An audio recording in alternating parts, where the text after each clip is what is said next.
Nous sommes aujourd'hui à la fin d'une série de messages sur les petits prophètes. Petits, mais vous avez appris une chose au moins. Et c'est le prophète Zacharie, Ancien Testament, un des derniers prophètes de l'Ancien Testament. Seigneur, nous prions que cette parole écrite, cette parole prêchée puisse devenir en nous une parole vivante. Amen. Un homme regardait autour de lui. Il se trouvait dans une sorte de chantier. Il y avait les fondations d'un assez grand bâtiment, mais pas grand-chose de plus. En effet, depuis plus de 10 ans, personne n'a posé une pierre ou fait des travaux sur ces fondations. Ils avaient d'autres intérêts. Nous sommes à Jérusalem, 6e siècle avant Jésus-Christ. L'homme s'appelait Zorobabel, c'est un nom pas très courant aujourd'hui. Et le chantier, c'est le lieu où autrefois le roi Salomon avait construit le temple de Dieu, un des bâtiments les plus magnifiques de l'Ancien monde. Ce temple avait été complètement rasé par les Babyloniens et le peuple d'Israël emmené en captivité. Une génération plus tard, le peuple avait obtenu le droit d'y retourner. Ceux qui l'ont fait sont revenus avec une vision. Encouragés par les prophéties d'Ésaïe et de Jérémie, ils voulaient rebâtir le temple. Et Zorobabel était parmi eux. Le souverain sacrificateur José aussi. Zorobabel avait le sang royal dans ses veines. Descendant du roi David, il est devenu gouverneur de Jérusalem. Il se rappelait bien le jour de l'inauguration du chantier, le commencement de cette construction du nouveau temple. Mais depuis, il y a eu l'opposition des peuples voisins, les difficultés économiques, un enthousiasme de courte durée du peuple. Bref, le projet n'est plus avancé. Ce que Zorobabel et Josué pensaient ce jour-là, nous ne savons pas. Toujours tentant de la part du prédicateur de dire ce qu'il pensait, mais on ne sait pas. On ne sait pas. Découragé, peut-être. Un sentiment d'incapacité à faire avancer le projet, je pense. Mais il y avait quelqu'un d'autre qui avait un grand intérêt dans ce projet. Dieu lui-même. C'est lui qui était à l'origine. Il avait et il a toujours la réputation de terminer ce qu'il a commencé. Bonne nouvelle, hein? Donc il a envoyé 2 prophètes, Agé et Zacharie, pour motiver et encourager le peuple à finir la construction du temple. Les prophéties d'Agé sont très très pratiques. Les prophéties de Zacharie sont très profondes. Dans une série de 10 visions nocturnes, Dieu encourage en particulier Zorobabel et Josué, mais il va beaucoup plus loin. Dans ces visions nocturnes de Zacharie, le prophète voit que la situation actuelle fait partie d'un plan beaucoup plus vaste qui trouve son accomplissement dans la venue d'un Messie, un sauveur, Jésus lui-même. Impossible de traiter tout le livre de Zacharie ce matin. Et donc, j'ai choisi juste une de ces visions nocturnes, celui du chapitre 4 du livre. Je pense qu'elle est pertinente pour notre situation actuelle en tant qu'Église. Nous commençons à réfléchir sur un projet de 5 ans. Comment mieux servir notre Dieu? Comment mieux servir notre communauté? C'est différent de la situation de Zorobabel, parce qu'on n'avait pas été inactif pendant les derniers 10 ans, 20 ans. C'est bien, une église bien active. Mais j'ai trouvé en Zacharie chapitre 4 des principes qui sont aussi valables aujourd'hui pour l'église d'Ozoir qu'il y a 26 siècles à Jérusalem. Circonstances différentes, mais j'ai trouvé 5 principes qui ont la même valeur aujourd'hui que le jour où Zacharie a eu cette vision, a écrit la prophétie. Donc nous allons lire Zacharie chapitre 4, qui va se projeter derrière moi en principe. Et je lis la version Bible du Semeur. Donc, un ange réveille Zacharie en plein milieu de la nuit. Pour la 4e fois, et il y a 6 visions après. Donc, c'était une soirée bien agitée pour le prophète. L'ange qui me parlait revint à me réveiller comme un homme qu'on tirait de son sommeil. Il me demanda, « Que vois-tu » Je répondis, « Je vois un chandelier tout en or, muni à la partie supérieure d'un réservoir. Il est surmonté de 7 lampes, et il y a 7 conduits pour les lampes. 2 oliviers surplombent ce chandelier, l'un à la droite du réservoir et l'autre à sa gauche. » Reprenant la parole, je questionnai l'ange qui s'entretenait avec moi. « Que signifient ces choses, mon Seigneur ?» Il me dit, « Ne sais-tu pas ce que cela représente ?»« Non, mon Seigneur, lui répondis-je. Il reprit et me dit, « Voici le message que l'Éternel adresse à Zorobabel. Cette œuvre, vous l'accomplirez ni par votre bravure, ni par la force, mais c'est mon esprit, le Seigneur des armées célestes le déclare. Et qu'es-tu, toi, grande montagne?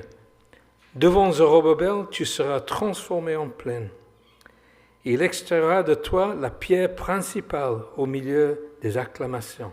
Dieu la bénisse, Dieu la bénisse. » L'Éternel m'adressa encore la parole en ces termes.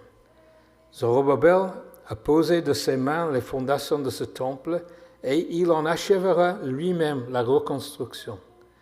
Alors vous saurez que le Seigneur des armées célestes m'a envoyé vers vous. Qui donc méprisait le temps des petits commencements? Ils auraient plutôt dû se réjouir en voyant la pierre choisie dans la main de Zorobabel. Quant à ces 7, ce sont les yeux de l'Éternel qui parcourent toute la terre. Je repris alors et je lui demandai, « Que représentent ces 2 oliviers à la droite et à la gauche du chandelier ?» Puis je repris une seconde fois la parole et je lui demandai, « Que représentent ces 2 branches d'olivier qui se trouvent à côté des 2 conduits en or d'où découle l'eau dorée ?» Il me répondit en disant, « Ne sais-tu pas ce qu'ils représentent ?»« Non, mon Seigneur, lui répondis-je. » Alors il m'expliqua, « Ce sont les 2 hommes qui ont reçu l'onction et qui se tiennent au service du Seigneur de toute la terre. »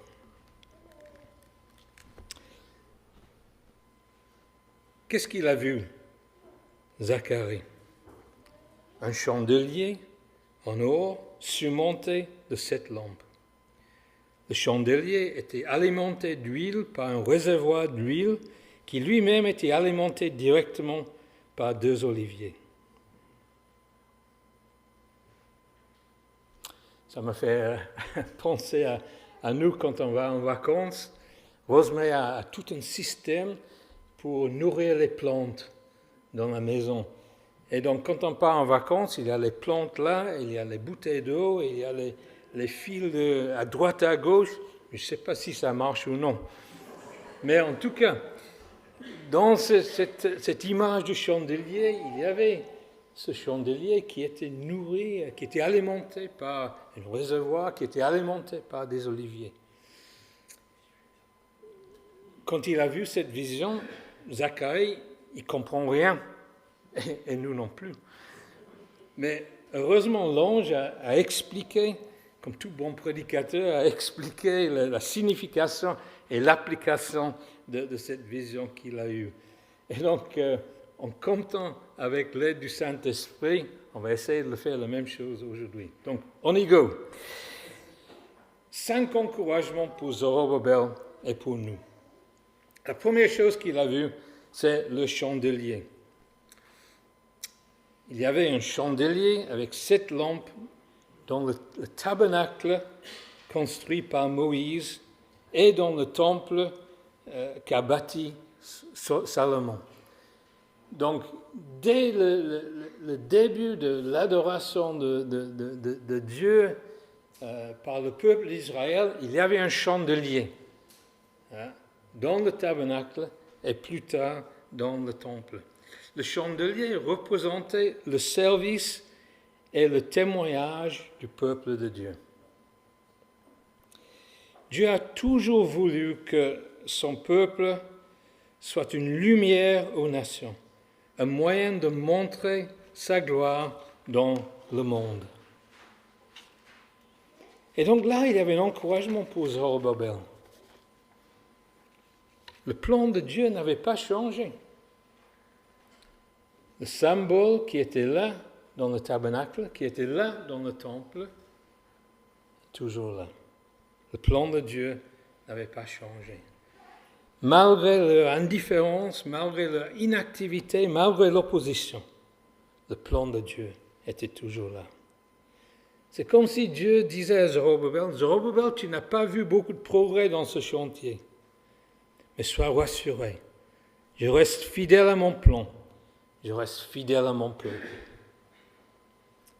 Il y a un encouragement pour nous là, n'est-ce pas? Jésus a dit, je suis la lumière du monde. Et il a dit, surprenant, à ses disciples, 12 hommes tout à fait ordinaires, vous êtes la lumière du monde. Je suis la lumière du monde, vous êtes la lumière du monde. Ça, c'est notre rôle en tant qu'Église.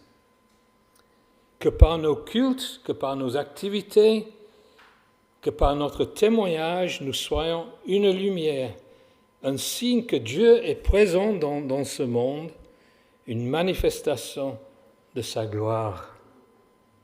On va revenir à ça plus tard. Et là, le premier principe qu'on tire de cette vision de Zacharie pour nous, le premier principe, c'est ça. Faire connaître Dieu, ça c'est notre rôle. Et dans tout projet qu'on a, ça c'est le but. Faire connaître Dieu, c'est notre rôle. Deuxième encouragement. Deuxième chose que Zacharie a vue, c'était le réservoir. Qu'est-ce qu'il y avait dans le réservoir? L'huile d'olive. Et l'huile, ça représente quoi dans la Bible? C'est souvent le Saint-Esprit, c'est un signe du Saint-Esprit. La différence entre ce chandelier que Zacharie a vu et les autres, c'était dans la vision, le réservoir était alimenté éternellement par 2 oliviers. À l'époque, le Saint-Esprit, à l'époque de Zacharie, le Saint-Esprit était pour certaines personnes en particulier, les prêtres, les rois, les prophètes. Mais la vision offre la promesse d'une sorte d'abondance du Saint-Esprit pour le peuple de Dieu. Une abondance qui s'est réalisée dans le jour de la Pentecôte, dans le Nouveau Testament.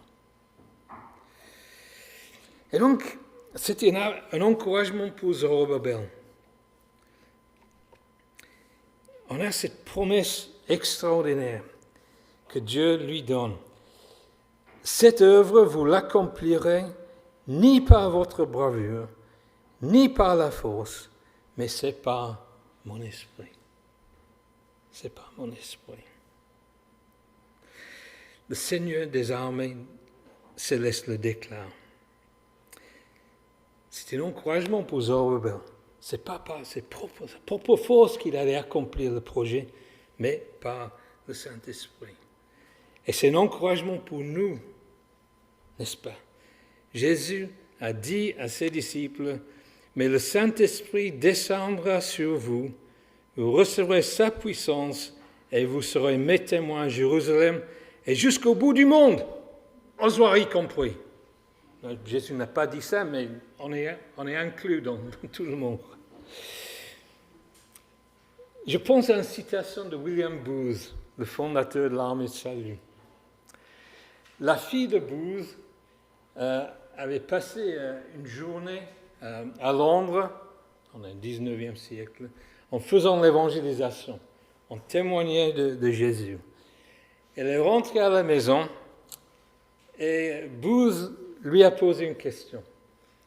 Il a dit, mais comment ça s'est passé aujourd'hui? Elle a dit, j'ai fait mon mieux. Et Booth a dit, c'est pas suffisant. Et on pense, premièrement, c'est un découragement, mais non. C'est un rappel que notre mieux n'est pas suffisant. Si on veut accomplir le travail de Dieu, on a besoin du Saint-Esprit. Hein? On a besoin du Saint-Esprit. Même l'homme le plus doué a besoin du Saint-Esprit pour accomplir le travail de Dieu. Et notre projet en tant qu'Église, je dirais que ce n'est pas forcément ce qu'on fait qui est important, mais c'est comment c'est fait. Sommes-nous dépendants du Saint-Esprit dès le début? Je cite toujours Charles Spurgeon quand je prêche. Vous pouvez me pardonner. Il a toujours des choses intéressantes à dire. Spurgeon a dit une fois que quand on a un projet, on pense, on a besoin de conseil d'église renouvelé, des gens pour s'occuper des jeunes, l'argent dans la banque, etc. Il a dit non. La première chose qu'on a besoin dans un projet d'église, c'est le Saint-Esprit. Si on a besoin de plus de choses, c'est plus du Saint-Esprit. Ça commence là. La bonne nouvelle, c'est dans la vision de Zacharie, il a vu que le Saint-Esprit est inépuisable. Inépuisable. Vous êtes avec moi. Deuxième principe. Si nous faisons rien, Dieu ne fera rien. Mais si nous faisons quelque chose en comptant sur le Saint-Esprit, Dieu fera quelque chose. Dieu fera des miracles. Je me rappelle, Chris Short m'a dit une fois que c'est quand on se lance dans un projet, on n'a jamais tout ce qu'il faut au début, mais c'est là où on voit les miracles. Dieu agit. Dieu agit. Il fait des miracles. Et si vous voulez passer un après-midi très intéressant, vous demandez à Christian Bourget de vous expliquer comment le bâtiment qui est là aujourd'hui existe. Et là, c'est une histoire pleine de miracles de la part de Dieu. Si nous ne faisons rien, Dieu ne fera rien. Mais si nous faisons quelque chose en comptant sur le Saint-Esprit, Dieu fera quelque chose. Troisième chose que Zacharie a vue, c'était une montagne. Et qu'es-tu, toi, grande montagne? Devant Zorobabel, tu seras transformé en plaine. Dans la prophétie. La montagne représentait quoi? Une montagne de difficultés, de l'opposition, des découragements, Peut-être littéralement, c'était la montagne des décombres de l'Ancien Testament qui était là, un rappel des échecs dans le passé, quoi. Ah, on a essayé ça, mais ça n'a pas marché. C'est un encouragement pour Zorobabel. Et qu'es-tu, toi, grande montagne, devant Zorobabel, tu seras transformé en plaine. Dieu s'occupe des problèmes avec un seul mot en hébreu. Cette expression, tu seras transformé en plaine, c'est un seul mot en hébreu. Dieu peut s'occuper de tous nos problèmes avec un seul mot. Il est tellement puissant. Moi, je trouve ça, c'est un grand encouragement. Dieu n'a pas besoin de faire tout un plan. Un seul mot, c'est suffisant pour résoudre nos problèmes et nos difficultés. Un encouragement pour Zorobabel. Dieu s'occupe des problèmes avec un seul mot. Peut-être les problèmes sont grands, mais quelqu'un a dit que pour Dieu, tout est petit. Pour celui qui a tout créé, qu'est-ce que c'est un grand problème? C'est rien par rapport à tout ce qu'il a déjà fait dans la création du monde. Pour Dieu, tout est petit. Mais quelle motivation pour Zorobabel? Et quelle motivation pour nous aussi? Dans un projet, les problèmes, il y en aura. Ça, c'est sûr. Mais Dieu pourvoira. C'est son nom. Hein? Dieu a choisi comme nom le Dieu qui pourvoira. Et il ne va pas nous décevoir. Jésus a souligné la même chose avec une illustration graphique, avec peut-être une petite exagération pour renforcer ce qu'il dit.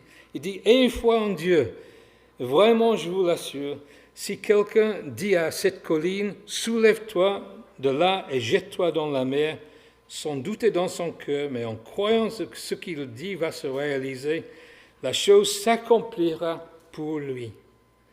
C'est pourquoi je vous le déclare, tout ce que vous demandez dans vos prières, croyez que vous l'avez reçu et cela vous sera accordé. Belle promesse pour une église avec un projet, n'est-ce pas? Devant Jésus, la montagne des difficultés sera transformée en plaine. Troisième principe, dans un projet, les difficultés sont inévitables, mais Dieu pourvoira. Quatrième chose que Zacharie a vue, les petites choses. Verset 10, « Qui donc méprisait le temps des petites choses ?» Quel encouragement pour Zorobabel.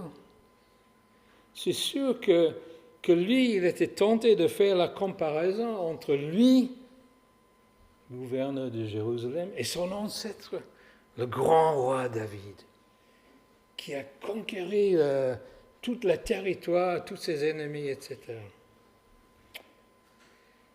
C'est sûr que Zorobabel était tenté de comparer le temple qui était chargé de reconstruire avec le grand temple, un des merveilles du monde, construit par son ancêtre Salomon.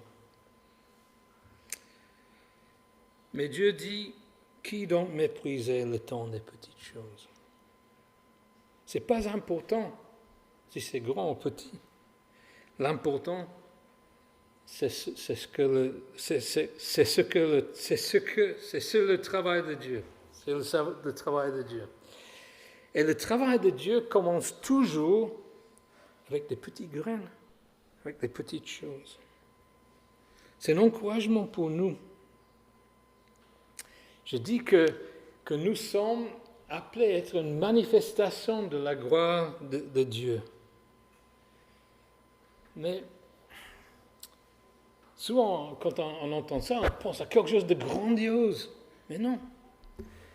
Le travail de Dieu commence toujours avec les petites graines. Quand je pense à mon propre expérience, comment est-ce que je suis devenu chrétien? il y a 3 ou 4 personnes qui ont fait des petites choses pour moi, qui s'occupaient de 2-3 minutes de leur vie. Mais le résultat en moi, c'était la vie éternelle, quoi. Quelqu'un m'avait vendu un livre chrétien qui expliquait la voie du salut. Quelqu'un m'a donné une Bible, quelqu'un a prié pour moi, quelqu'un m'a accueilli chaleureusement dans une église un jour. 4 petites choses, mais le résultat à la fin, c'était la vie nouvelle en moi. Je suis venu à Jésus-Christ par les petites choses-là. Il ne faut pas mépriser les petites choses. Il ne faut pas penser, moi je n'ai pas grand-chose à faire. Non, ce n'est pas important. Ce qui est important, ce sont les petites choses.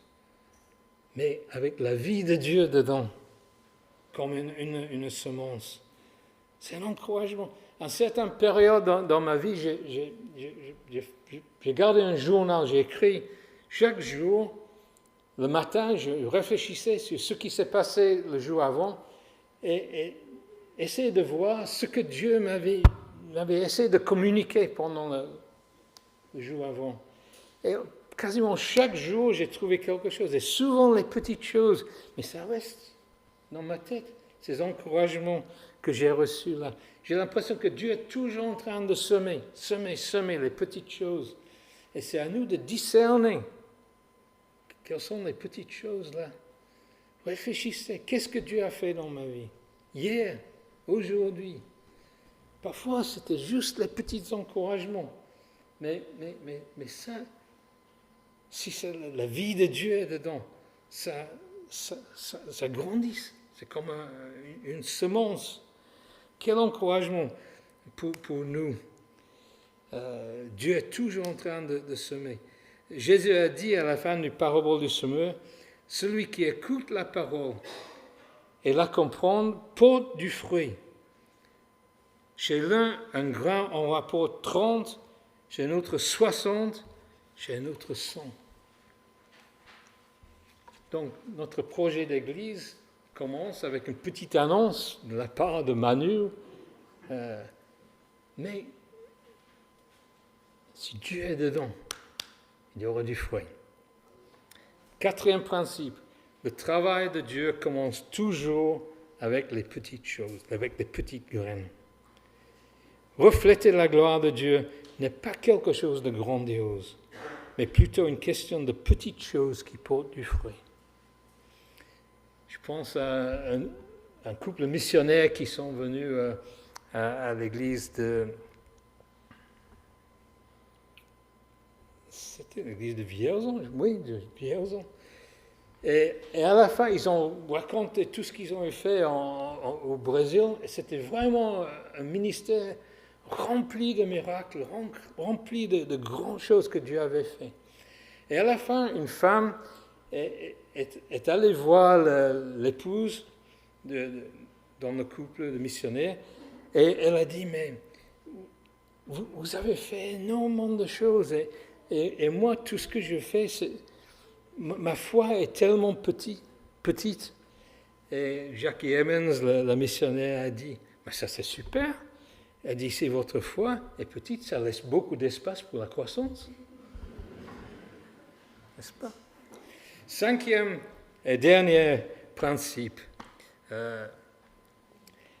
ce que Zorobabel a vu, la pierre principale. On trouve ça en verset 7.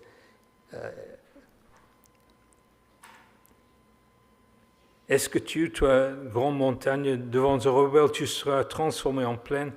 Il extraira de toi la pierre principale au milieu des acclamations. C'est un encouragement pour Zorobabel. Il avait la promesse de la pierre principale du nouveau temple, la pierre maîtresse de l'édifice qui devait soutenir tout le bâtiment. C'était une sorte de garantie que le bâtiment allait rester debout. Et nous, en parlant de sa mort et sa résurrection, Jésus a cité le psaume 118. La pierre rejetée par les constructeurs est devenue la pierre principale à l'angle de l'édifice. C'est Jésus, la pierre principale. Le temple que Dieu construit aujourd'hui n'est pas un bâtiment, mais une communauté.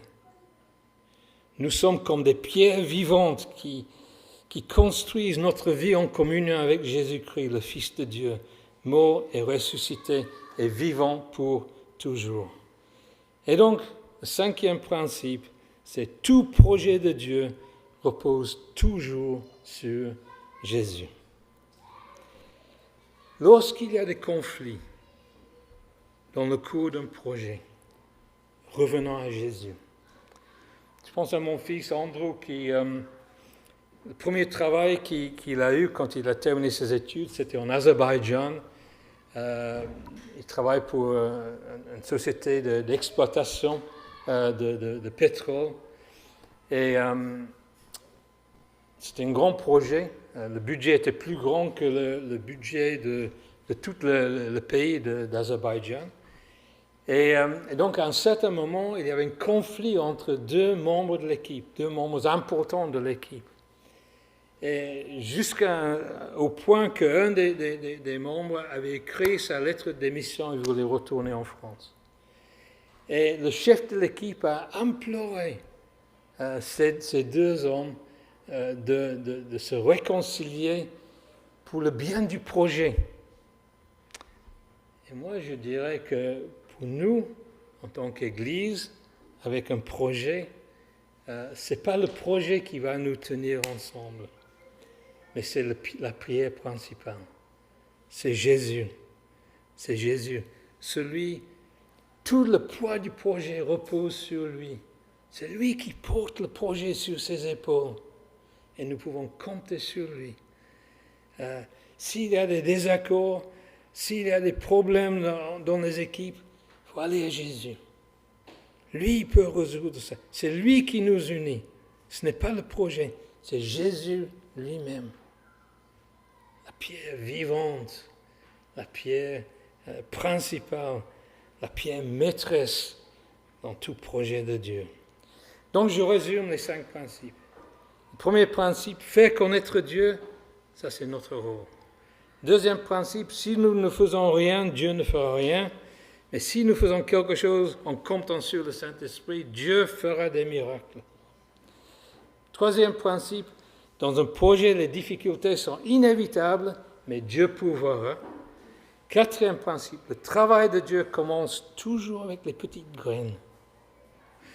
Et le 5e principe, tout projet de Dieu repose toujours sur Jésus. Mes amis, projet ou pas de projet, je vous encourage de fixer vos yeux sur Jésus. C'est lui qui pardonne nos péchés. C'est lui qui pardonne notre égoïsme, notre refus de Dieu. C'est lui qui nous donne son Saint-Esprit. C'est lui qui, par sa parole, nous invite, nous ordonne d'entrer dans son royaume. C'est lui qui nous a ouvert le chemin de la foi. Gardons nos yeux fixés sur lui. Jésus, la lumière du monde, nous appelle à son service. Il nous donne tout ce dont nous avons besoin, le Saint-Esprit. Il est plus grand que nos difficultés. Il nous encourage à valoriser les petites choses qu'il fait dans notre vie. Ses œuvres commencent toujours avec des petites graines. À lui soit la gloire. Amen.